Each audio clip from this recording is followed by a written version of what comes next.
नमस्कार। आज हम पढ़ेंगे फ़िरोज़ शाह तुगलक के बारे में। फ़िरोज़ शाह तुगलक का शासनकाल है 1351 से 1388 ईस्वी। फ़िरोज़ शाह तुगलक के प्रारंभिक जीवन के बारे में देखते हैं। इनका जन्म 1309 ईस्वी में हुआ। ये मोहम्मद तुगलक के चचेरे भाई थे और सिपह सालार रजब के पुत्र थे। गयासुद्दीन तुगलक ने रजब की मृत्यु के बाद फ़िरोज़ शाह तुगलक की देखभाल की और उसे राजनीति और प्रशासन की शिक्षा दिलवाई। मोहम्मद तुगलक ने फ़िरोज़ शाह को अमीर हाजिब के पद पर नियुक्त किया। दिल्ली के संरक्षक परिषद के प्रधान के रूप में फ़िरोज़ शाह को पद भी प्रदान किए गए। फ़िरोज़ शाह का राज्यारोहण कैसे हुआ, वो गद्दी पर कैसे बैठा। 20 मार्च 1351 ईस्वी को मोहम्मद बिन तुगलक की सिंध यानी थट्टा जगह का नाम है, वहाँ पर मृत्यु हो जाने से अमीर तथा उलेमा वर्ग ने मोहम्मद तुगलक के चचेरे भाई फ़िरोज़ शाह तुगलक को सुल्तान बना दिया। अचानक सुल्तान मोहम्मद बिन तुगलक की मृत्यु के बाद फ़िरोज़ शाह तुगलक को सुल्तान बना दिया गया। कुछ अमीर मोहम्मद तुगलक के भांजे खुदाबंद ज़्यादा को सुल्तान बनाना चाहते थे।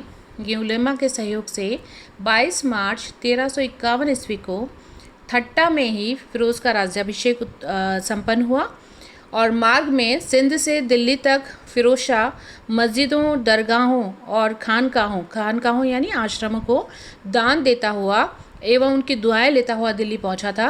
इसलिए दिल्ली पर अब निर्विरोध फ़िरोज़ तुगलक का अधिकार हो गया।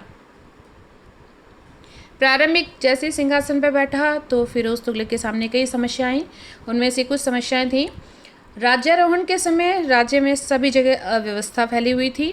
दूसरा, मोहम्मद तुगलक के कार्यों और उसकी योजनाओं से सुल्तान की प्रतिष्ठा नष्ट हो चुकी थी। तीसरा, प्रशासनिक व्यवस्था उसकी ठप हो गई थी और राज्य की आर्थिक स्थिति भी शोचनीय हो गई थी। अकाल और महामारी से कृषि, उद्योग और व्यापार नष्ट हो गए थे। राजकोष भी रिक्त था, खाली हो गया था। राज्य में जगह जगह विद्रोह हो रहे थे। अनेक राज्यों ने अपनी स्वतंत्रता की घोषणा कर दी थी और सबसे बुरी जो स्थिति थी वो दक्षिण की थी और जनता में भी असंतोष व्याप्त हो गया था। तो ये सिंहासन पर बैठते ही फ़िरोज़ के सामने ये समस्याएं थी। अब इन समस्याओं का कैसे सुलटारा किया, तो सबसे पहले फ़िरोज़ शाह तुगलक की हम गृह नीति के बारे में पढ़ेंगे। उसने अपना राजत्व सिद्धांत निर्धारित किया। फ़िरोज़ का जो ये राजत्व सिद्धांत है वो बहुत महत्वपूर्ण है क्योंकि फ़िरोज़ का निर्वाचन मुस्लिम संवैधानिक सिद्धांत जिसमें ट्रस्टीशिप का सिद्धांत भी शामिल था, इसके बहुत निकट था। ये फ़िरोज़ अपने आप को सल्तनत का ट्रस्टी मात्र समझता था क्योंकि जिन परिस्थितियों में उसको निर्वाचित किया गया था सुल्तान के रूप में और धर्माचार्य से जो उसका संबंध था, उस आधार पर उसने खुद ने अनुभव किया कि वह सल्तनत का केवल ट्रस्टी मात्र है। उसने स्वयं को खलीफा का नायब घोषित किया और उनके सामने ये प्रकट किया कि वह खलीफा के नाम पर ही शासन करता है। उसने खुतबा में खलीफा के नाम के अलावा दिल्ली के जो अन्य सुल्तान थे, पूर्ववर्ती सुल्तान थे, उनके नाम को भी उसने शामिल किया।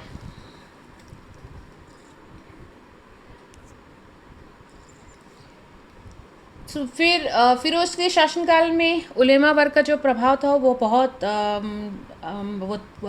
ज़्यादा था। सुल्तान अलाउद्दीन खिलजी और मोहम्मद तुगलक, इन दोनों ने ही इस वर्ग का प्रशासन में जो हस्तक्षेप था उसको रोक दिया था। लेकिन फ़िरोज़ ने इस वर्ग को संतुष्ट रखने का पूर्ण प्रयास किया और शरीयत के अनुसार राज्य करना ही सुल्तान का पहला उद्देश्य था उस समय। तो वो उलेमा की जो व्यवस्था थी उसको पूर्ण निष्ठा के साथ स्वीकार करता था। तो इसका परिणाम क्या निकला कि राज्य जो था वो पूर्ण रूप से धर्मतंत्र बन गया था। सुल्तान जो था वो स्वयं को केवल मुसलमानों का शासक समझता था और उन्हीं के कल्याण के कार्य किया करता था। मतलब एक इस्लामी शासक के रूप में वह इस्लाम का प्रचार करना अपना मुख्य कर्तव्य समझता था और जितना भी राज्य के जो साधन थे उसका उपयोग वो अपने धर्म के प्रचार के लिए किया करता था। उसने खुद अपनी पुस्तक में लिखा है फुतुहाते फ़िरोज़ शाही में कि उसने कहा कि हिंदुओं को इस्लाम स्वीकार करने के लिए उसने प्रोत्साहित किया तथा इसके लिए उसने धन, पद और सम्मान उन्हें प्रदान किए। इसके अलावा उसने सैनिक वर्ग को भी अधिक से अधिक सुविधाएं प्रदान कर उनके समर्थन को भी वो प्राप्त करने में सफल रहा।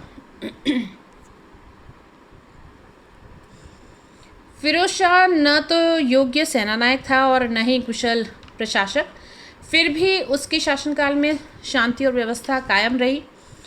उसकी सफलता का एक कारण तो अमीरों और उलेमाओं का समर्थन था और दूसरा कारण इस्लामी कानूनों के अनुसार संवैधानिक राजतंत्र और शासन व्यवस्था की स्थापना करना था।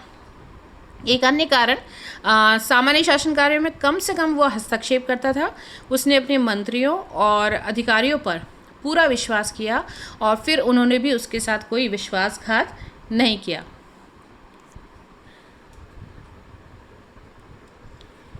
उसने गद्दी पर बैठ के अपनी प्रारंभिक समस्याओं को देखा, उसके प्रारंभिक कार्य क्या थे। फिरोज शाह तुगलक ने सबसे पहले राज्य में शांति व्यवस्था स्थापित करने का प्रयास किया। उसके प्रशासन का मुख्य उद्देश्य अपनी स्थिति को सुदृढ़ करना और जनता को संतुष्ट रखना था। इसके लिए उसने कुछ आवश्यक कदम उठाए।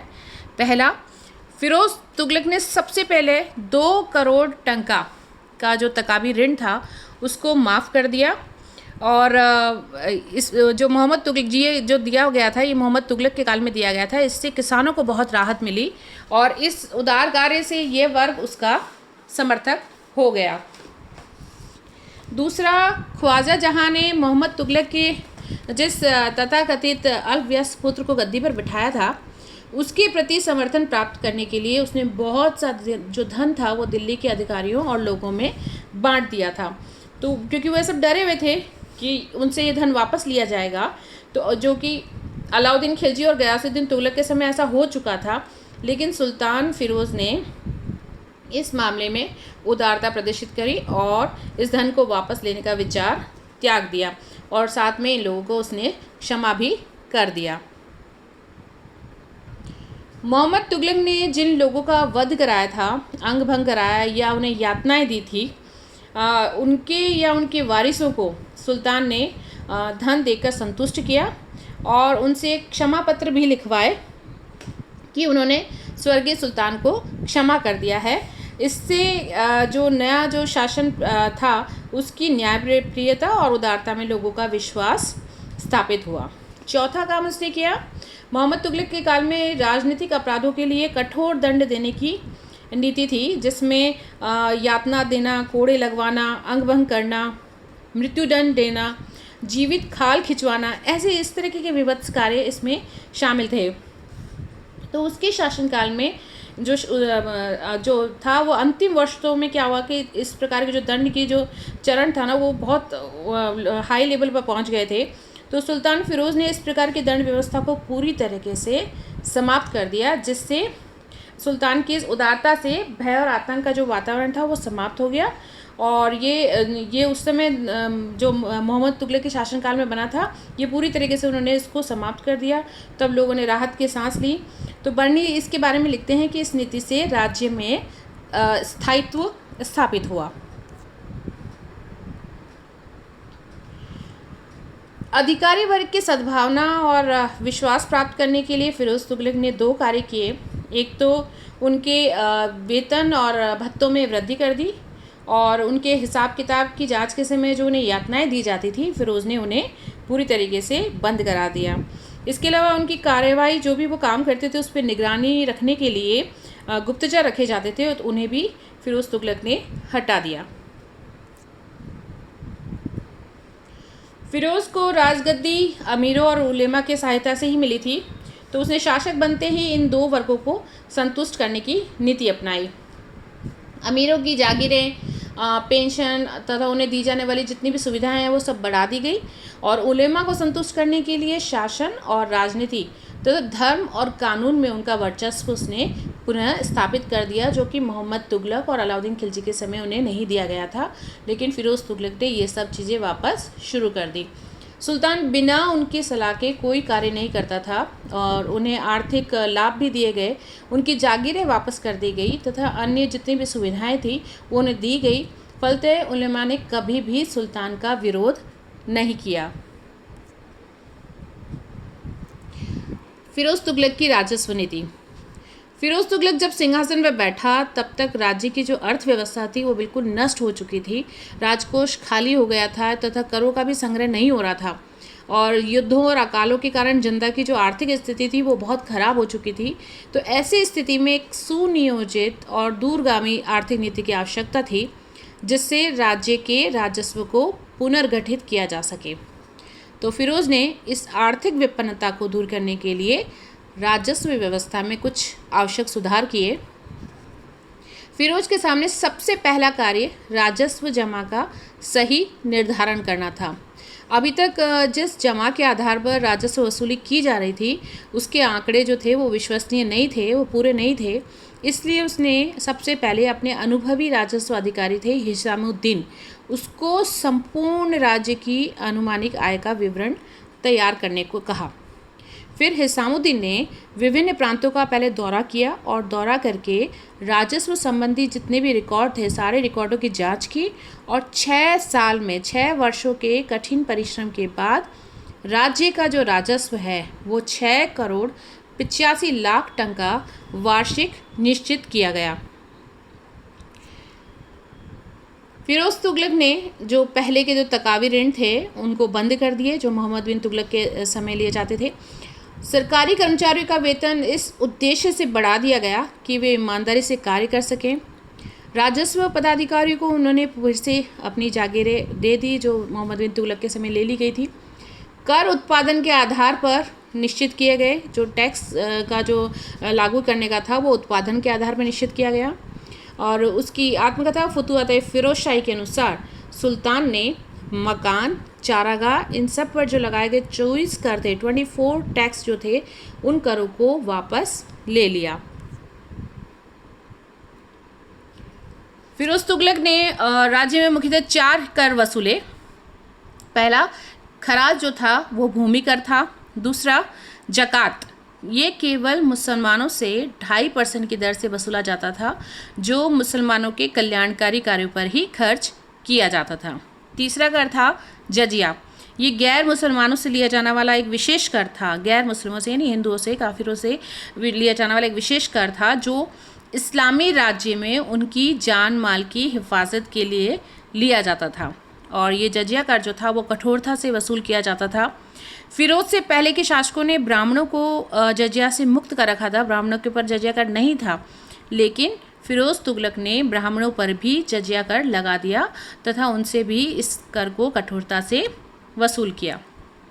चौथा खम्स, या कई जगह खुम्स भी बोलता है, ये युद्ध में लूट से प्राप्त धन था। खम्स जो था युद्ध में लूट से प्राप्त धन था जिसका 1/5 भाग राज्य को मिलता था और शेष 4/5 भाग जो था वो सैनिकों में विभाजित किया जाता था, सैनिकों पे खर्च किया जाता था।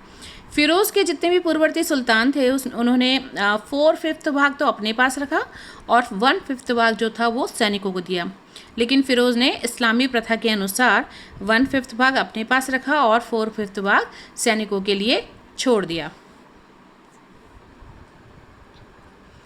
राजस्व वृद्धि की भी कार्य की फिरोज़ तुगलक ने अपना आर्थिक व्यवस्था को सुधारने के लिए। फिरोज़ ने कृषि के विस्तार तथा राजस्व वृद्धि के लिए बहुत महत्वपूर्ण कार्य किए। कृषि के लिए उसने नहरों का निर्माण करवाया जिससे कृषि को प्रोत्साहन मिला तथा उत्पादन में वृद्धि हुई। उसने 5 नहरों का निर्माण करवाया। ये पहली थी यमुना नदी से हिसार तक, ये 150 मील लंबी थी, इसको उलुगखनी नहर नाम दिया। दूसरी थी सतलज से घग्गर, ये 96 मील लंबी थी, इसका नाम दिया रजवाहत नहर। तीसरे सिरमौर से हांसी तक की नहर, चौथी घग्गर से फिरोज़ाबाद तक की नहर और 5वीं यमुना से फिरोज़ाबाद तक की नहर। और किसानों से जो सिंचाई के लिए नहरों से पानी लेते थे, वो जो किसान सिंचाई करने के लिए इन नहरों से पानी लेते थे उनसे उसने सिंचाई कर लिया जिसको कहा जाता था हक ए शर्ब। सिंचाई कर लिया जाता था उसको कहते थे हक ए शर्ब। और ये जो होता था वो उपज का 1/10 लिया जाता था, 1/10 भाग। नहरों के अलावा उसने अनेक कुएं, तालाब और झील भी खुदवाए। और राज्य की आय में वृद्धि के लिए उसने तीसरा साधन रखा बाग। फिरोज तुगलक ने दिल्ली के आसपास के क्षेत्र में 1200 बाग लगवाए, जिनसे 1,80,000 टंका की वार्षिक आय होती थी। तो इस प्रकार फिरोज तुगलक ने राजस्व वृद्धि के लिए 3 उपाय किए। एक तो पहला, कृषि के विस्तार और उत्पादन में वृद्धि, दूसरा सिंचाई कर लगाना और तीसरा बाग लगाना। तो और इसके अलावा फिरोज ने उद्योग धंधों के विकास के लिए 36 कारखाने स्थापित किए। व्यापारियों पर से जितने भी कर थे अनेक दूसरी तरह के, उनको हटा लिया और कम मूल्य वाले सिक्के भी सुल्तान ने ढलवाए। इन आर्थिक सुधारों से राज्य की वित्तीय स्थिति तो सुधरी और जनता को भी राहत महसूस हुई। उसकी राजस्व नीति में भी दोष कुछ विद्वान, कुछ इतिहासकारों ने कहा है कि फिरोज तुगलक की आर्थिक नीति से विभिन्न वर्ग संतुष्ट हुए और राज्य की आय में भी वृद्धि हुई, लेकिन इस नीति में प्रतिगामी तत्व भी मौजूद थे, जिनके कारण अंत में इस राज्य को सुल्तान के राज्य को हानि उठानी पड़ी और संपूर्ण अर्थव्यवस्था नष्ट हो गई। पहला जो दोष था वो ठेकेदारी पर राजस्व वसूली की जाने लगी। जो ठेकेदार थे वो धन वसूलने के लिए किसानों पर अत्याचार करते थे और चूँकि ठेका उन्हीं को दिया जाता था जो कि ऊंची बोली लगाते थे, इसलिए ठेकेदार अधिकतम धन जो है वो वसूलने का प्रयास करता था। इससे किसान कृषि छोड़कर भाग जाते थे। तो इस दुष्प्रथा को अलाउद्दीन खिलजी और मोहम्मद तुगलक ने समाप्त करने का प्रयास किया था। दूसरा दोष था उसका जागीरदारी प्रथा। अलाउद्दीन खिलजी और मोहम्मद तुगलक राज्य कर्मचारी को वेतन के बदले जागीर देने के बिल्कुल विरुद्ध थे, लेकिन फिरोज तुगलक के शासनकाल में वेतन के बदले जागीरें प्रदान करना एक सामान्य सी प्रथा बन गई थी। इससे भी किसानों के ऊपर अत्याचार में वृद्धि हुई और व्यापक भ्रष्टाचार फैला। तीसरा उसका दोष था राजस्व नीति का जजिया का जो क्षेत्र था उसने व्यापक कर दिया था। उसने ब्राह्मणों से भी जजिया कर लेने लग गया था वो। इससे उसकी हिंदू प्रजा में असंतोष की वृद्धि हुई। तो ये उसकी राजस्व नीति में दोष थे। तो इस पार्ट में हम इतना ही पढ़ेंगे। अगले पार्ट में हम फिरोज तुगलक की न्याय व्यवस्था, सैनिक व्यवस्था और दास प्रथा और फिरोज के जन कल्याणकारी जो कल्याणकारी कार्य किए थे उसने वो, और निर्माण कार्य और उसकी धार्मिक नीति और विदेश नीतियों के बारे में पढ़ेंगे। तो अभी के लिए इतना ही। Thank you.